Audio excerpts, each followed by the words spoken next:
সিজনের ফল সিজনে খাওয়াই ভালো। তো কিছু কিছু ফল অফ সিজনে পাওয়া যায় না, ঠিক আছে।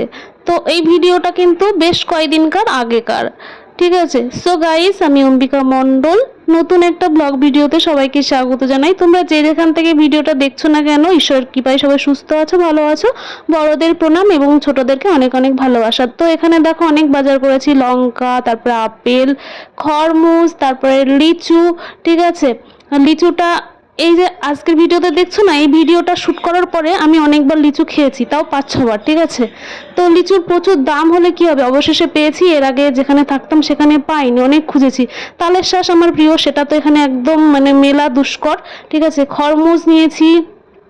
এই যে লিচুর অবস্থা দেখো, এত পরিমাণে এরা ফলে এবং সবজিতে জল মারে না, ফল এনেও মানে আমি ঘরে রাখতে পারি না, পচে যাই। তো কিছুটা শশা নিয়েছি, অনেক কিছুই বাজার করেছি, মাছ নিয়েছি, সবটাই একে একে তোমরা দেখতে পাবে, ঠিক আছে।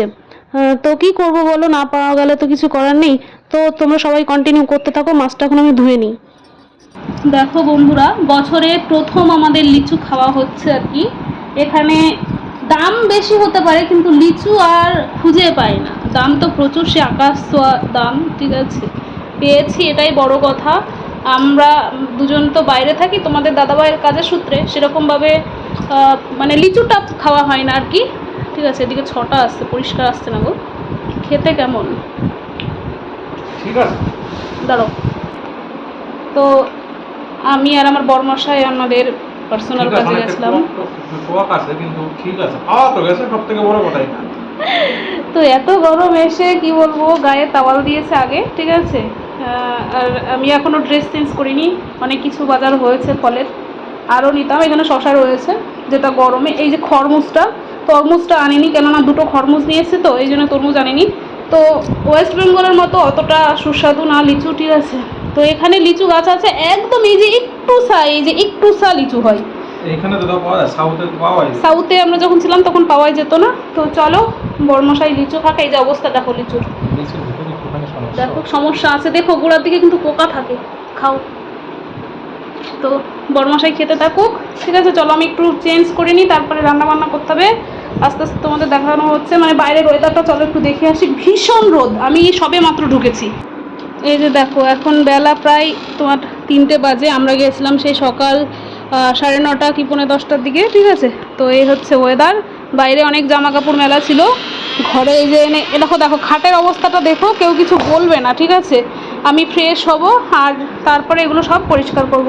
আর এই যে সব এগুলো, আর ওখানে মাছ রয়েছে। চলো এখনকার মতো এখন কন্টিনিউ করতে থাকো, আমি এটা চেঞ্জ করি। দেখো বন্ধুরা, গল্প করতে করতে অনেক কাজ সেরেছি। তারপরে এই সাইডে দেখো মাছগুলো ভালো করে ধুয়ে পরিষ্কার করে লবণ হলুদ মাখিয়েছি। আজকে না অনেকটা ডিম আছে মাছের, এই ডিমটা দিয়েও আমি একটা রেসিপি বানাবো, সবটাই তোমরা দেখতে পাবে। তো আমি খাবো না, তোমাদের দাদাভাই খাবে। তো বেশ কিছুটা মাছ ভাজা হয়ে গেছে, কিছুটা কড়াইয়ে ভাজছি, ঠিক আছে। আজকে গাঠি কচু দিয়ে মাছ রান্না করব, ঠিক আছে। গাঠি কচু সেদ্ধ করে নিয়েছি, আগে কেটে নিয়েছি। কচুটা না অতটাও স্বাদ ছিল না, মোটামুটি। তো এই দেখো, দুটো পটল নিয়েছি, পটল দুটো একটুখানি গায়ে আঁচড় দিয়ে নিয়েছি। এই সাইডে দেখো বক বক করতে করতে না রান্নাটাও হয়ে গেছে। রোজ রান্নার আর কি দেখাবো বলো, গাটি কচু আর পটল দিয়ে যা যা ফোড়ন লাগে, ওই যে ফোড়নে একটুখানি তেজপাতা, জিরা আর গোটা গরম মশলা দিয়েছিলাম, দিয়ে রান্নাটা করেছি। সেদ্ধ কচু ছিল। আর এই সাইডে দেখো বেগুনটা আমি কেটে নিয়েছি ছোট ছোট টুকরো করে। আর এই রান্নাটা করার জন্য এখানে পেঁয়াজ লাগবে, কাঁচা লঙ্কা আর টমেটো, আরও মশলা লাগে। তো আজকে আমি খুব বেশি দিনই, খুব গরম পড়ছে তো। তো এই সাইডে দেখো ফাইনালি রান্নাটা কমপ্লিট হয়ে গেছে। আর এই যে ফাইনাল লুকটা তোমরা দেখে নাও। দুজনের জন্য যতটুকু মাছ লাগবে ততটা রান্না করেছি, আর বাদ বাকিটা রেখে দিয়েছি। খুব বেশি মাছ নিয়ে আসিনি, তাও মনে হয় দুজনের জন্য অনেকটাই বেশি। শীত হলে এতটা সমস্যা হয় না, রেখে খাওয়া যায়। গরমে ভীষণ সমস্যা হয়। যদিও আমরা রুমে আস্তে আস্তে বিকেল হয়ে গেছে, তো সন্ধ্যা হয়ে গেছে আমার রান্না কমপ্লিট করতে, তাই মাছটা সকাল পর্যন্ত ভালোই ছিল, জলের ওপরে বসিয়ে রেখেছিলাম, ঠিক আছে। এইদিকে দেখো সব রান্না কমপ্লিট হয়ে গেছে। ওই যে বললাম না বেগুন দিয়ে একটা মাছের ডিম তরকারি করব, সেই মাছের ডিম তরকারিটা রান্না হয়ে গেছে। আর এই যে ভাতটা বসিয়ে দিয়েছি, ভাতটাও কিন্তু ফুটে উঠেছে। ভাতটা হয়ে গেলেও কিন্তু আমরা দুজনে খেয়ে নেব। তো দেখো এখানে ফাইনালি ভাতটা হয়ে গেছে। আর তোমাদের যদি ওই ডিমের রেসিপিটা লাগে তাহলে আমাকে বলবে, আমি একদিন খুব সুন্দরভাবে রেসিপিটা বানিয়ে তোমাদেরকে শেয়ার করব, ঠিক আছে। তো এই সাইডে দেখো সকালবেলায় কিন্তু আমি রুটি আর চানা ছোলার একটা সবজি বানিয়েছিলাম, সেটা কিন্তু কিছুটা রয়ে গেছে, ওটা কিন্তু আমি এখন খাবো। আর এই যে তোমাদের দাদা ভাইয়ের জন্য এটাতে কিন্তু ভীষণ তেল দেওয়া রয়েছে, ঠিক আছে, তেলের ওপরেই আমাকে সম্পূর্ণ রান্নাটা করতে হয়েছে, তার জন্য ও একাই খাবে, আমি আর খাচ্ছি না। কিছুটা ডিম রেখেছি মানে সামনের দিন করার জন্য, ওকে ওই একইভাবে আমি রান্না করে দিয়েছিলাম।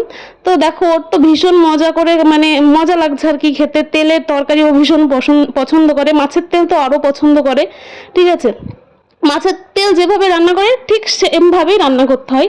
তো দেখো এই সাইডে কিন্তু বরমশাইকে তরকারি তুলে দিলাম, আমি নিলাম, আমি একটুখানা মানে কি বলে কচু নিয়েছি আর হালকা একটু ঝোল নিয়েছি, বেশি কিছু নিইনি।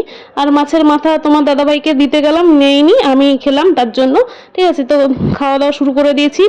আর এই যে কচুটা একটু ভেঙে দেখাই তোমাদেরকে, গলে গেছে কিন্তু সেই রকম স্বাদ নেই, ঠিক আছে। দেখে তো একদম ভালো লাগছে কিন্তু তরকারিটা ব্যাপক স্বাদের হয়েছিল, মাছটা বেশ ভালোই ছিল, 1 কেজি ওয়েট ছিল মাছের। তো যাকগে আমরা দুজনে খাওয়া দাওয়া কমপ্লিট করলাম। এরপরে কিন্তু আমি ময়রা সাজবো এখন, ঠিক আছে। আমার বর তো বলে তুমি কি পারো না আমাকে একটু জানিও তো।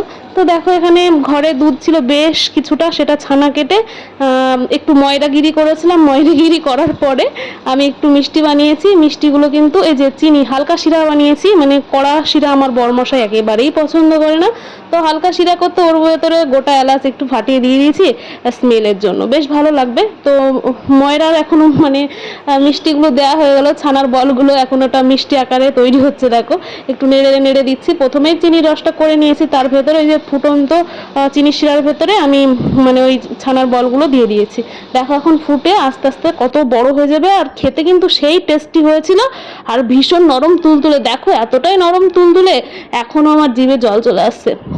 তো কি বলবো, একটু মানে চেক করে দেখছি মিষ্টিটা হয়েছে কিনা, তো প্রায় হওয়ার দিকেই, ঠিক আছে, আর একটুখানি ফোটালেই হয়ে যাবে, ঠিক আছে।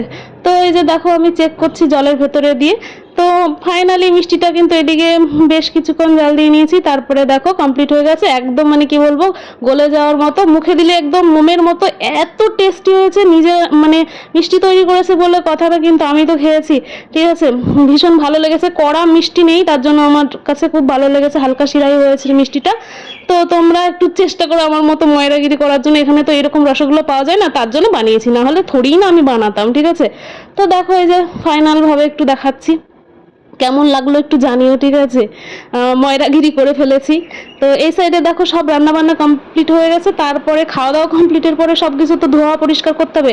রান্নাঘরটা আমাকে যেদিন যেদিন মাছ মাংস রান্না করি, কি আর বলবো বন্ধুরা, আমাকে এর ওপরে উঠে গিয়ে সার্ফের জল টল দিয়ে পরিষ্কার করতে হয়। আর একটা কাচের শিশি আছে, আমি বাঙালি ভাই, আমি না কোনো কিছু ফেলতে রাজি না, সব কিছু মডিফাই করি, ঠিক আছে। এর নামই বাঙালি, ঠিক আছে, বাঙালি মডিফাই করতে ভীষণ পছন্দ করে। এই কাচের বোতলে কিন্তু আমি তোমার হচ্ছে ঘি রাখবো বলে পরিষ্কার করছি। চলো ভিডিওটা আর বড় করবো না, কে কোথায় থেকে ভিডিওটা দেখলে একটু কমেন্ট করে জানিও, সবাই নাম নিতে, তাহলে খুব ভালো হবে। সবাই খুব ভালো থেকো, সুস্থ থেকো। নেক্সট কোনো ভিডিওতে মানে আবার দেখা হবে। আমার ভিডিও যদি ভালো লাগে একটু লাইক কমেন্ট শেয়ার করে দিও। চলো টাটা।